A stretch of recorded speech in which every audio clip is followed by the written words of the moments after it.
All right, so next up, we have Dr. Signorini. I'm not sure where he is. There he comes. Okay, yep. And we're going to hear about more of the business end of things from Pawpaw. Yep. Thank you, Dr. Pomper. We do have a. I didn't know we had a monitor here, so I brought my computer just in case, but that's good. Awesome. Well, mixed feelings presenting at this time of the day.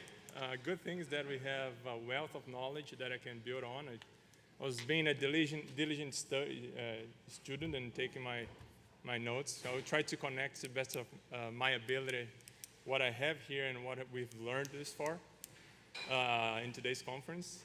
But at the same time, it's later in the day, everybody's a little bit tired, so I'll try to make this a little bit entertaining so everybody is awake by the end of this talk.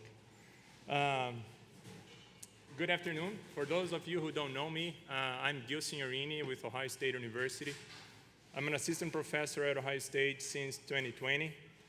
Rough time to begin, mid of pandemic, but we managed to navigate through.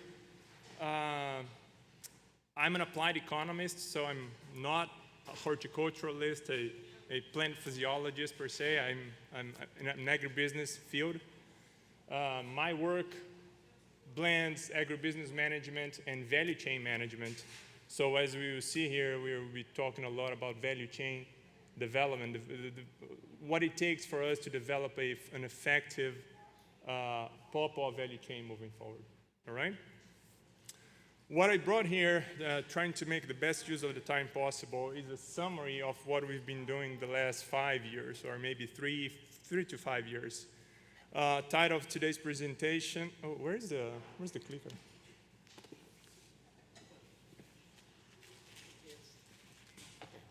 Oh, is this thing? So that's forward, that's back. Gotcha, thank you. Pawpaw businesses in the Eastern USA, 5-year industry review and recommendations for a resilient value chain. Very good. Yesterday, we talked a little bit about the challenges of receiving grants. Fortunately, at Ohio State, in the last several years, we've managed we were quite successful bringing research money to look into pawpaws, which is a good thing. Truly, someone mentioned yesterday the challenges moving forward, especially at this time, at this rough times we are living in when it comes to grant applications and grant opportunities. So I will touch that again as I cover one specific aspect of pushing this industry to a more professional level. And that will certainly connect with finance, will connect with research or marketing resources. That's why we're bringing here. But in any case, in the past several years, OSU has been fortunate to count with several bright minds and managed to bring some money in. One of our most, for laser point? No. Okay. I'm the Ph.D. for the second study the second grant that just ended. It says October 2025, but it's ended now. Strategic and operational agenda to promote growth in the developing pawpaw value chain.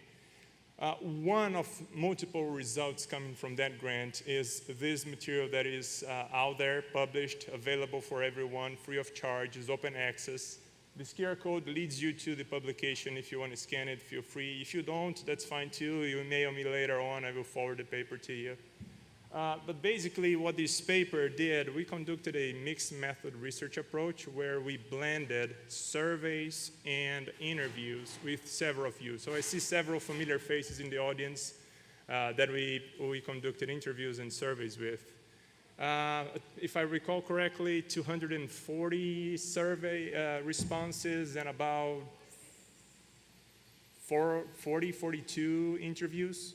The interviews ended up being in-depth interviews, meaning that the individuals who participated in the interview process were connected over and over again. So we talked to them over the phone, in conferences, at their farm. was a fantastic opportunity for me to learn more about pawpaws. As I come from the agribusiness sector, I knew very little about pawpaws coming into this project. What I knew at that point were methods, pretty much agribusiness-related methods, and that's what we applied here. And good summary, good effort. Study is long, but the reading is not very heavy, even though it is a scientific publication. It's not too complex. One could read easily. And that I published that with Sarah Francino, our Ph.D. student who just presented here for you guys a minute ago. Now, some of you guys might be familiar with what a SWOT diagram is, just a collection of strengths, opportunities, weaknesses, and threats, commonly applied in business settings to evaluate opportunities and challenges for a company, for a firm. Well, the analogy here is applicable, and I like the torpedo analogy, Dr. Kirchner, that you made before. The SWOT diagram that we have here summarizes the challenges of the pawpaw value chain as a whole, right? So if for 1 second we just look around the room and imagine for a second that we are all part of the same firm that is called pawpaw value chain.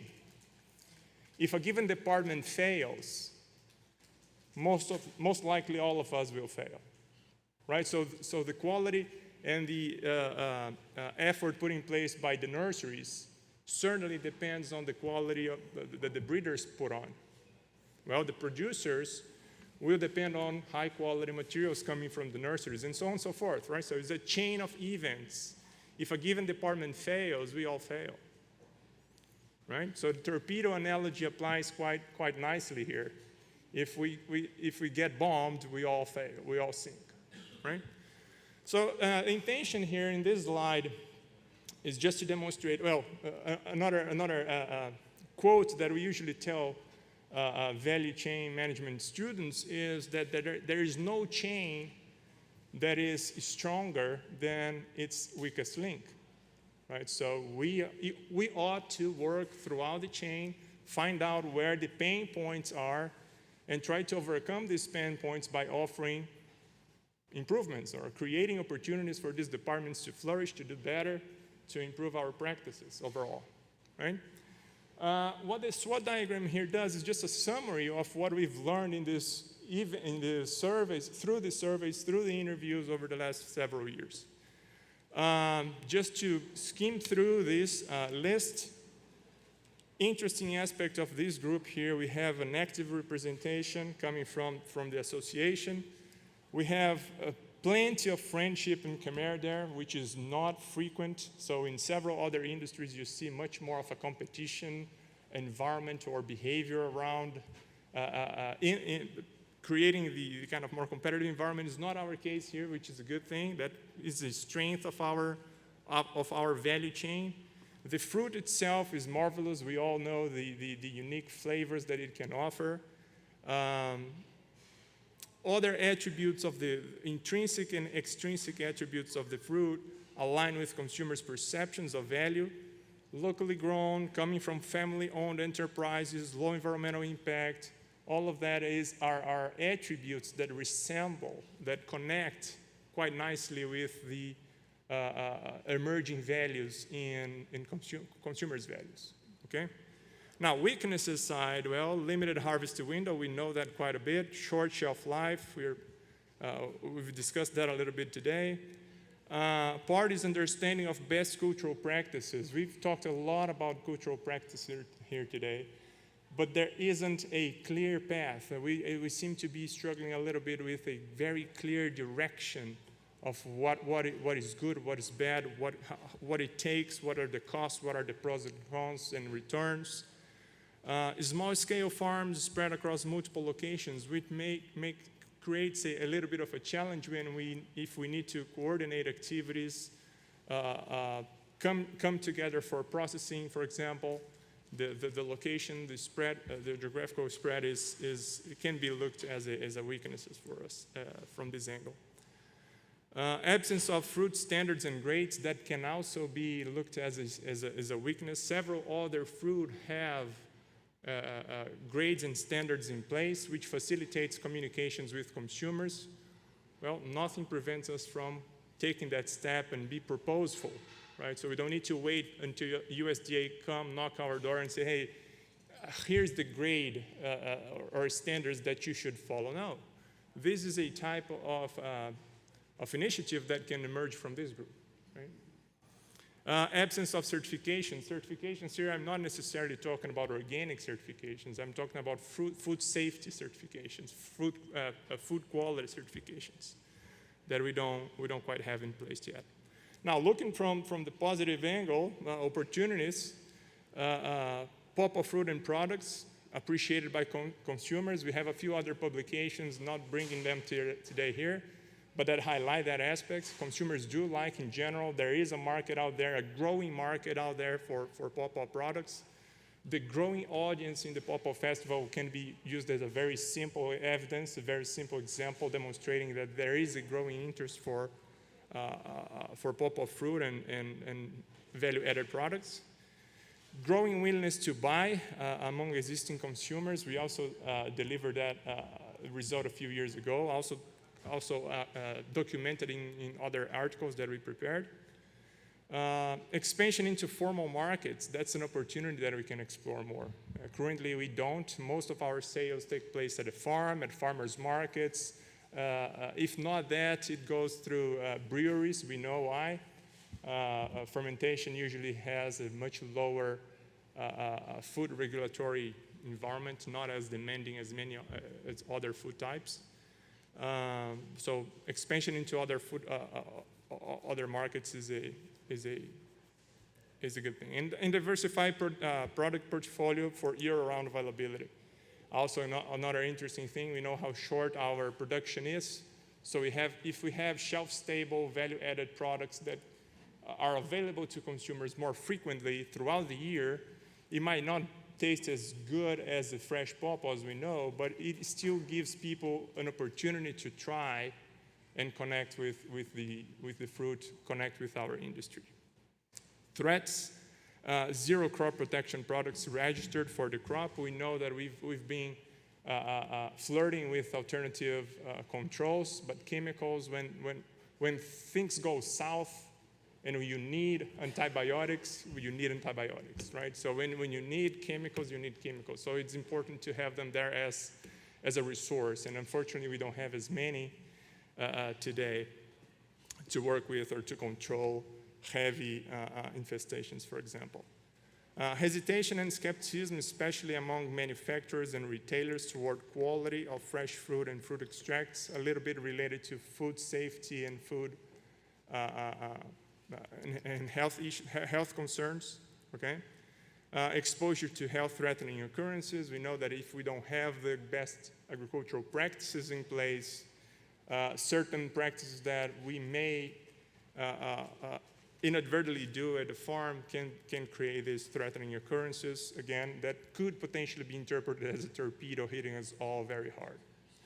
And missing information regarding the fruit composition and safety. So we had two fantastic presentations earlier today from Dr. Pomper, Dr. Kirchner, talking about the acetogenesis. So we need to document that in simple language and make it and hammer it over and over and demonstrating that the main product coming from this industry is safe for consumption.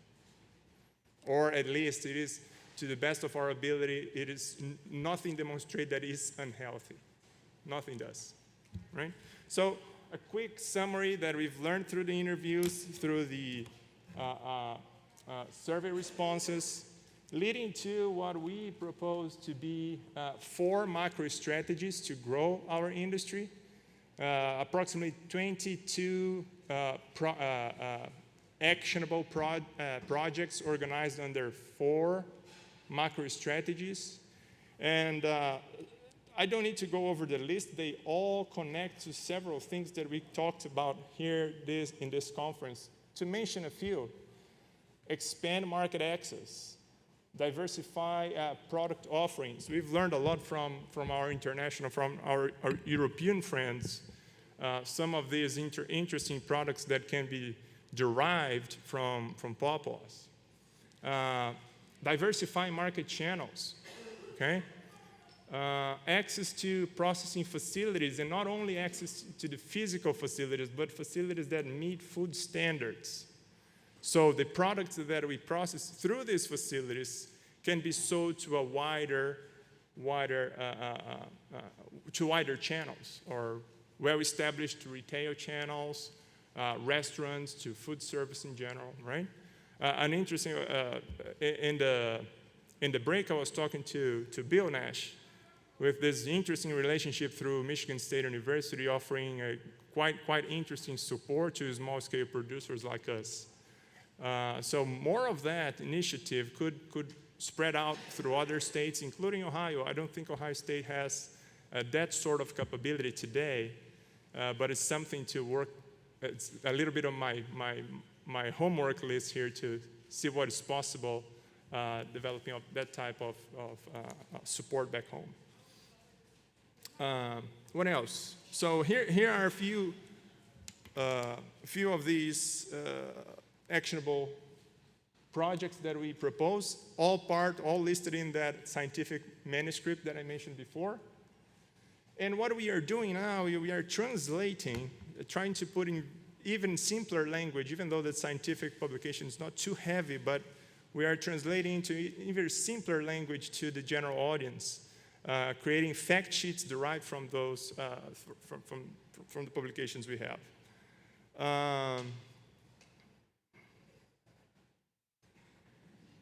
Yeah, so one of them here is the Pawpaw, an alternative fruit crop in the Midwest, recently released published at Ohio Line. That is our Ohio Extension branch for publications, for extension publications. Several other universities have quite interesting fact sheets as well that are in these lines. KSU has its own, Purdue has its own, Penn State has its own, and probably several others do too.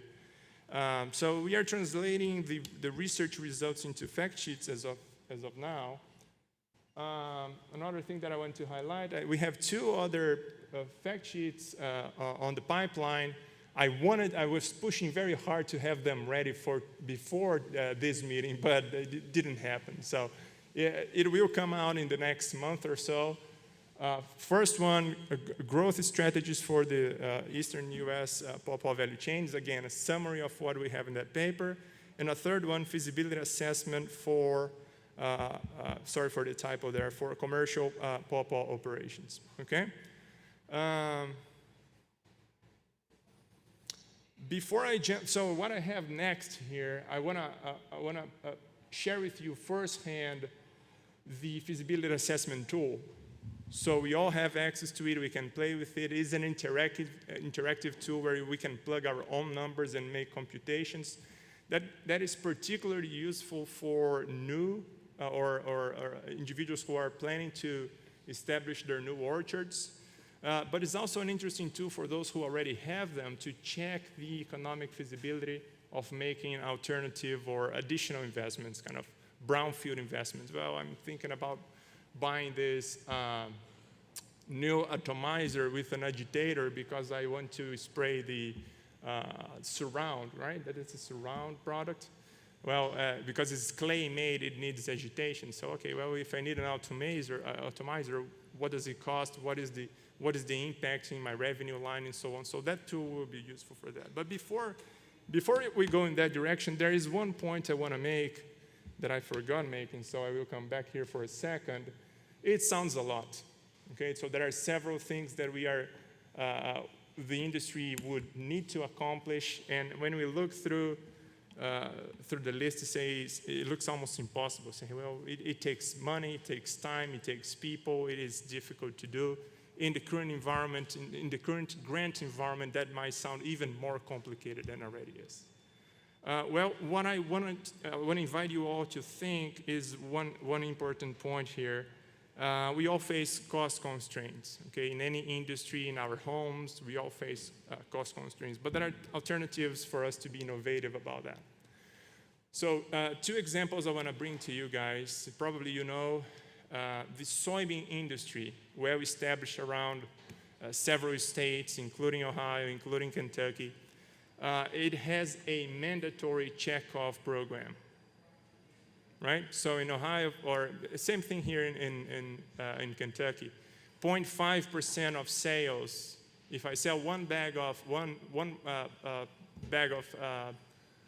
soybeans in the next post in the elevator next door, 0.5% of that sale goes to a pool of resources that is used annually to support research, marketing, and operational efforts to promote soybean products and soybean activities in general, okay? Well, think about that in our case. Are we at that stage yet? So if we look around the room, you guys, not me, unfortunately, I don't have the skin on the game. Who has the skin on the game are you guys who are putting your resources down and growing the plants and growing the crops, difficult tasks. Well, if we can leave a legacy, creating that pool, creating a program that resembles that could make a difference, could alleviate the cost constraints we face for several of these projects here, okay? A second example that I want to give you, back in the days, boll weevil problem in Texas, in the cotton industry, damaging and decimating cotton all over the place. Well, what happened? Cotton growers got together, created a checkoff program for what became known as the boll weevil program. It controlled and almost eradicated the boll weevil. That's the Antholomus grandis, if I'm not mistaken, the scientific name of the little beetle causing these huge problems in cotton. Same thing. Growers got together, raised some funds, created this pool of resources to control a pest that was decimating the whole industry, creating problems for everybody. Well, just bringing these analogies because as we continue growing and in light of limited resources, initiatives like that could potentially help us overcome cost constraints or money constraints for projects like this, like what we have on the screen here now, okay? Now, moving forward, I want to just walk you through the feasibility assessment tool. I want to share this with you today firsthand. The spreadsheet, you have access to it. There is a QR code in the last slide where you can download. It's a Microsoft Excel spreadsheet, open access to everybody. The spreadsheet as is at this point, the spreadsheet is protected because there are a few adjustments that we still need to make. But it is useful already. It can be used for you guys to simulate your operations. And here are just a few screenshots of that tool. This is the README tab. You see that the spreadsheet has several tabs on the bottom. The README tab will explain how the spreadsheet works. And there is a second tab called Entry Parameters, where you can enter your own parameters to simulate costs. So we have there it covers several aspects of establishing an orchard. And funny enough, the spreadsheet the feasibility analysis is dimensioned around several aspects that we discussed here today and yesterday. To name a few, coincidentally, we have a 20-year lifespan assumed. It can be changed, okay? But for the tool as is, 20-year lifespan. It has a drip irrigation system embedded. It considers the cost of a drip irrigation and the benefits of it. Production starts in year 4.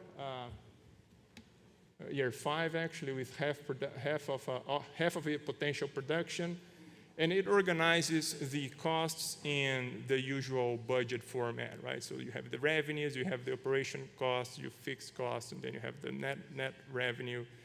And as a result, the spreadsheet computes 4 financial metrics. It looks into net present value, internal rate of return, payback, annualized ROI, and it demonstrates where we stand if we enter and change the the parameters. The spreadsheet, as you will download it, pretty much represents captures what a representative Pawpaw farm could be. This is for a 3-acre operation, perhaps a little bit large considering what we have in the room, approximately 1,000 plants. But it shows viability. It's quite interesting and more feasible or better, a better investment than what a row crop would be in a small scale operation. So quite interesting. So just to highlight here, in the slide we have net present value at 10% discount rate, leading to 82K.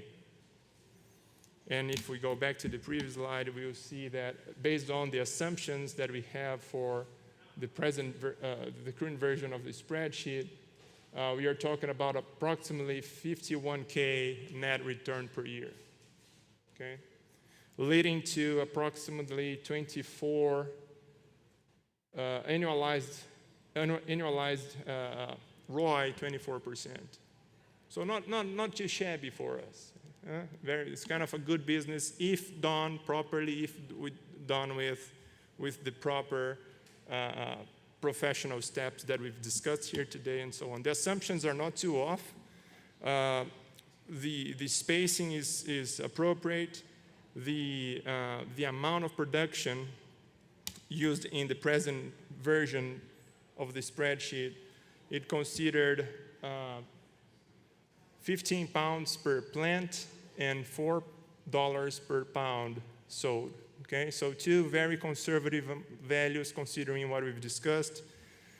To name a few, we talked about dozens of different varieties, production varying per tree from 47 pounds, that's the KSU Benson, all the way to 15.6 pounds per tree, that is the Susquehanna, and we have several varieties in between. So what we adopted as the starting point in the analysis is appropriate. Okay, so that leading to a quite positive, quite interesting net return, and economic metrics is there. Now this is the break-even table that is also available in there in the spreadsheet. It just shows the relationship between potential net present values at 10% discount at different yield levels and different price levels. Okay, so basically everything that you see green shaded it demonstrates a profit, and everything that is red is kind of not so good. So considering the assumptions that we have currently in the spreadsheet, and you can walk through it and change the numbers, again, is a iterative tool, but the starting point demonstrates that anything above, so there you have the combination of 4 and 15 leading to 82K net present value.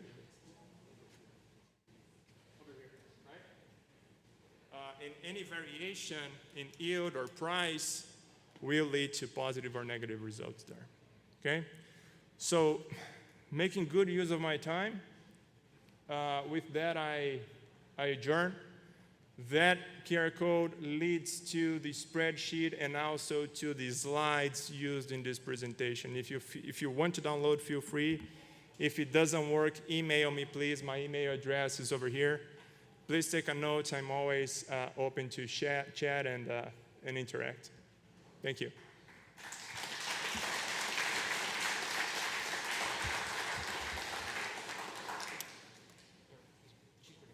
I was just curious how many trees were fixed into your assumptions. How many trees were fixed into your assumptions on that model of the break-even tool? Please divide 1,084 by 3. So I'm considering I'm considering a spacing of 15 by 8. Is that what it is? Is it 361 I think? Is it there? Yeah, it's a bit high. It is here, but we can see it. Yeah, it's 300 and some. Okay. Thank you. Is that all? Good. Thank you, Jeremy.